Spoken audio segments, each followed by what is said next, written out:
Hey, thanks for being a part of the conversation. Let's do some pod crashing. Episode number 299 is with Dan and Reed from the podcast God's Country. Hey, good morning, Arrow. You definitely have the coolest name of any interviewer we've had so far. Bro, do you want to switch names? Is that possible? Can we do that? I'm always in the market for that. Whatever's going to get me more ratings. But you know how it is when it comes to names. It's like the titles of your podcast. If you don't put something out there that's catchy, then why should we check in? I can't tell you how long we went back and forth on names trying to get this thing, and it's cool how I couldn't imagine this podcast being named anything different. But if you'd asked me that 6 months ago, I'd have paid you for the right name, and God's Country kind of fell out of the air. So it's kind of cool how those things find themselves. Well, I love it because you're not afraid of that God word, and it's like, okay, I'm going there. If that's what they're going to put out there, I'm gonna watch it. I'm gonna sit there and I'm gonna figure out how they're going to do these interviews and really get up close and personal with the people they're talking with. For sure, man, and it's something we're not scared of at all. We're faith folks and rooted in it, and hey, man. That's how you describe a beautiful place. You've heard people say, "Man, I'm headed back to God's country," regardless of what that is. Me personally, I feel like that's a holler in Tennessee, but it can to each his own. It could be anywhere for anybody. What is it about the land right here in the South? Because I'm here in Carolina, and I speak very highly of this land as well. Especially, I live in a forest where it is just beautiful with deer, hawk, owls. There is a connection between us and the universe, isn't there? Absolutely, man, and I just feel fortunate to be. We've been blessed to travel, around the country and hunt different places and fish different rivers and all that. But honestly, man, I tell everybody this on that about second to last day when we're about to come home. I can't wait to get on that plane and fly into Nashville and kind of look under me and see the landscape and see where God's country is to me. Like Dan said, God's country can be anywhere for anybody, and for us, man, it's the middle of Tennessee and the volunteer state, and there's something beautiful about that. Yeah, and there's deer and fish and turkeys and squirrels and I wouldn't want to live anywhere else, man. Don't you like just walking out there and being with the animals? Because it's like they don't fear you if you're with them every day. They just kind of get used to you. Yeah, I got to be honest. The ones around me don't. No. But some of them do. But it's going to hide out a little more September to December. But yeah, back in the spring, them jokers they'll eat right out of your hands. That's right. That's right. What I love about your podcast is the fact that you're showing listeners that every country musician or person of fame is a real mom, a real dad, and they have a real life. And you bring that out of them. Yeah, we talk about it all the time. It was intended to be a probably heavier country music podcast than it was lifestyle. But what we're seeing is it's probably 80-20 lifestyle to music. We have to kind of give questions occasionally to bring it back to the fact that we're musicians, because they get so excited to talk about their own hunting stories or their kids or their lifestyle stories, and honestly that's more fun for us anyway. So there is definitely music in there sprinkled in, but it's funny watching them or having to kind of lead them back to the fact that we all play music. But Dolly Parton is one that said that country music is nothing but a musical newspaper. It's how cities used to talk to each other, those small towns and villages. That's a great way of putting it. Honestly, I've never heard that quote, but it is. It feels like that. Even in today's country music, I mean, so much of it is in question because they think it sounds like the old early 70s with classic rock. But my God, it's still about the storytelling. Yeah, and that's been rooted in country music ever since the start of it. We write what we live, and we live out here in the country, and we're hunting and we're fishing and we're hanging out with our family, and we drive trucks and we don't clean them, and that's kind of the content that we write about and the stories that we try to put into our songs. And I'm not embarrassed by that. I think that not at all. I think that's something to be proud of more than and to look down on. It's a great way of life, and I wouldn't change it for nothing. Oh my God, you're so right about that, because I mean, I grew up in Montana and Wyoming, and we were on that ranch in Ranchester, Wyoming. Man, that inside of that truck was our toolbox, and people would go, "God, you got so many tools in here. You never know when you're going to need that tool." And to this day, I still live that lifestyle. It's like I've got to have everything with me no matter where I go. Absolutely, man, and I'm glad you brought up like Montana and Wyoming, because I think there's this thing that people think country's a southern thing, or country's an out in the sticks thing. Yeah. Man, country's countrywide, and I think, I don't know, somebody put that from Montana, Wyoming, California, New York. Man, country's country. And I'll tell you this: those same people that'll make fun of your truck will be real happy when you're the one fixing their tire on the side of the road with all those tools in the back. That is so true. But that lifestyle out there on that ranch so early in my life, I mean, I still have that perseverance, because I mean, those cattle weren't going to wait to get fed. They needed to be fed, and so did those chickens. Yeah, that's on you, dude. Yeah, you really did it then. They don't wait on you. They want you to be there. That's right. So when you sat down with Josh Thompson, what was it that led you to Wigwam, Stolen Deer, and Pouring Concrete? Because that's such a unique title, and I really, once again, the title is what draws me to something to listen to it. Yeah, man, Josh has been a buddy of ours. He was obviously somebody that we looked up to, moving to town, and we knew his name and knew his songs and all that, and that's part of the cool thing about this podcast, and being a writer in town and working in town with these guys that we're interviewing, is that I know a lot about Josh Thompson, but I had no clue he lived in a wigwam or had a deer stolen, anything like that. So in these interviews and these conversations, man, you're getting to learn even more about some of your best buddies in their life, and some of the greatest stories that they've got that they haven't told you, and that's what you don't know when you sit down and the cameras turn on and the record thing, the sign starts. You don't know what you're going to get into. That's but right. Man, with Josh, we got into a lot of cool stuff. Yeah, but don't you love those moments when all of a sudden the walls come down and you're able to step inside that storyline with them? Yeah, it was for me personally. It got to a point where he started talking about, we were Paiute balls and trap eating mice, and they couldn't. Apparently, they couldn't. I don't want to tell the whole podcast, but apparently they couldn't hunt.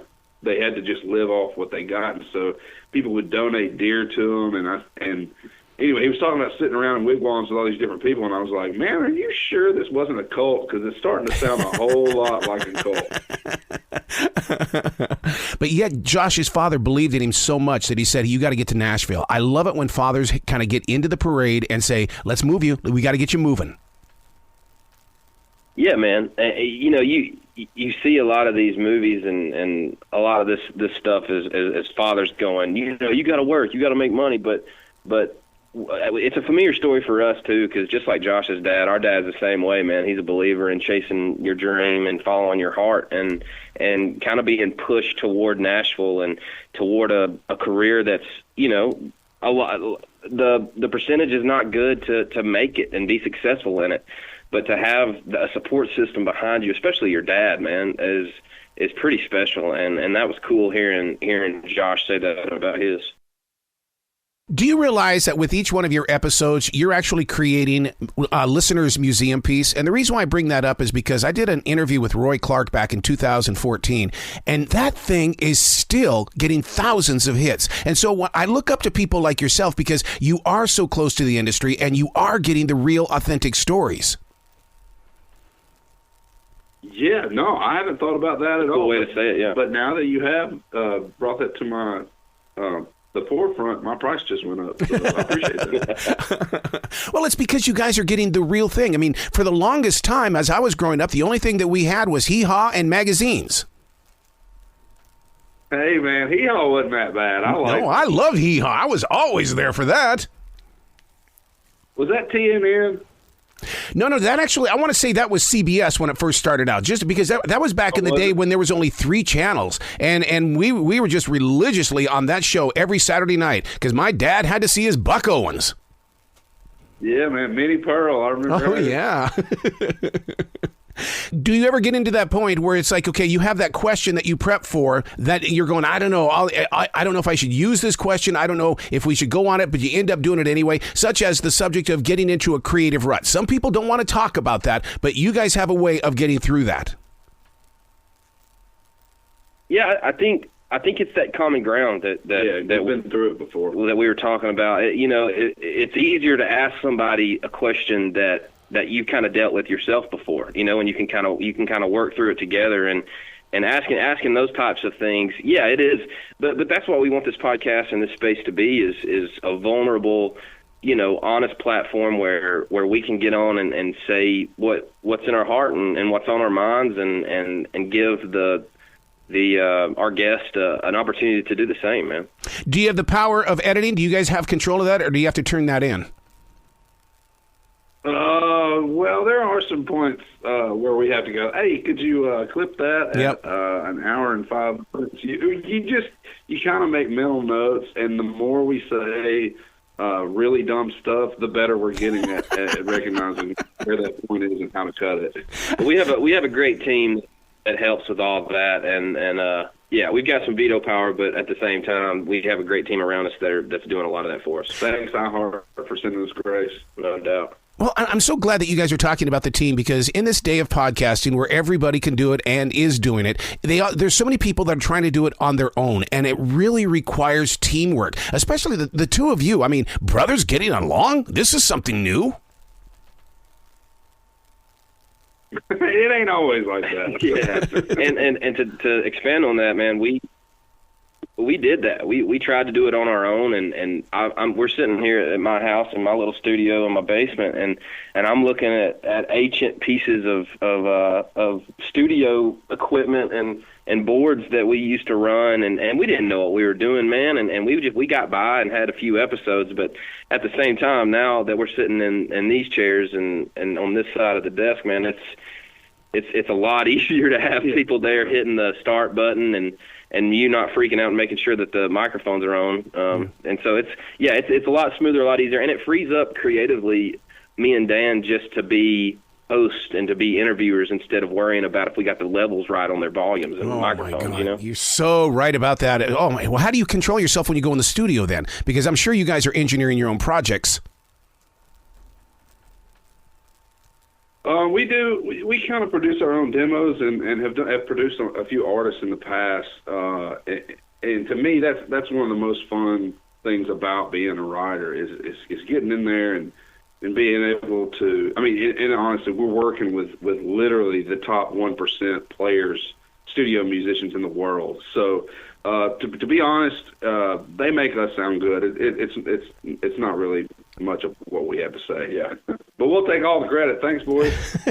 Can you imagine country music or any music without those studio musicians? Because look at what the group Toto did. They took their talents, made a band, but we still took our eyes off those studio musicians that are constantly there. Yeah, and there's such a staple in sound now. It's not even really just country music, but the listener, because of commercial music, has gotten to a place to where your ear just hears perfect, and those guys are so good that's how it's going to come out every time, and it's really amazing just to sit and watch. I'm sure you've been in the studio with them before, but just the way they even the language, and the dialect that they use is pretty amazing. Yeah. What inspires you about doing this podcast? What are you learning as students? Yeah, I mean, I think we're learning that these guys and these artists and these superstars that we're interviewing, man, they're just like everybody else. They, especially with the ones that have kids and have a life like ours, man. We're learning that they talk about their hometowns just like we do, and they they live a lot like everybody else. And yeah, their job might be a little bit different, but man, most of them are grounded and foundational, just like we are and everybody else is. It opens the door to relatability as well. Even whether it be the listener or us, you really learn that they are the same people we are. One pant flag at a time. Yeah. Maybe those pants are a little more expensive, but we'll put them on the same way. See, I learned all that when I was with Mickey Gilley back in the 1980s, and he sat down with me and he goes, you think I'm here for me? I'm here for them. And that's why I will shake every person's hand that comes up to this stage. Yeah, man, you see those people who rush off, and I understand that too after a long run or just being on the road for a long time. It wears you down, but there's a real appreciation for those people that go out of their way to make sure that everybody feels special, especially the ones that paid to sit on that front row and hung out all show just so they could get a selfie with you. One of the things about having a podcast is that you run into a lot of naysayers, people going, that's just a hobby. But you guys have lifted your game to a real hardcore, yes, this is very real level. Well, we're still new, man. I mean, honestly, we were watching the other day when it was going up the charts, and our marketing team and management were sending us all these different updates. Yeah. And I kept asking myself, like, how do these people know that we even exist? They Because do. there wasn't even a podcast out yet. It was just the intro. So the fact that people even care to know who we are is shocking. But as I get more and more famous, it's going to cost more for having me on these interviews. That was a joke. Oh. That was a joke, Hero. I was kidding. No, I don't. But see, I took it as values in personal values, self growth, and because as creative people, my God, there are times that we hit that valley floor and there's nobody around, and so you have something like a podcast and you learn from those other creative people how to pick yourself back up. For sure, and it's a balance too, right? Of what matters and what doesn't, and that gets skewed sometimes in the music space because you're so busy trying to make sure that everyone's happy. Yep. But when you get a platform like this and the ability to really converse and talk to each other and be honest with each other, you never know what's going to come out. It's so true. All right, guys, when you guys come to Carolina, we got to get together and have a podcast face to face. Oh, man, I'm with that, dude. I'm absolutely with that. Well, you guys be brilliant today, okay? Thanks, Hey, man. you too, brother. Thanks for taking some time out for us.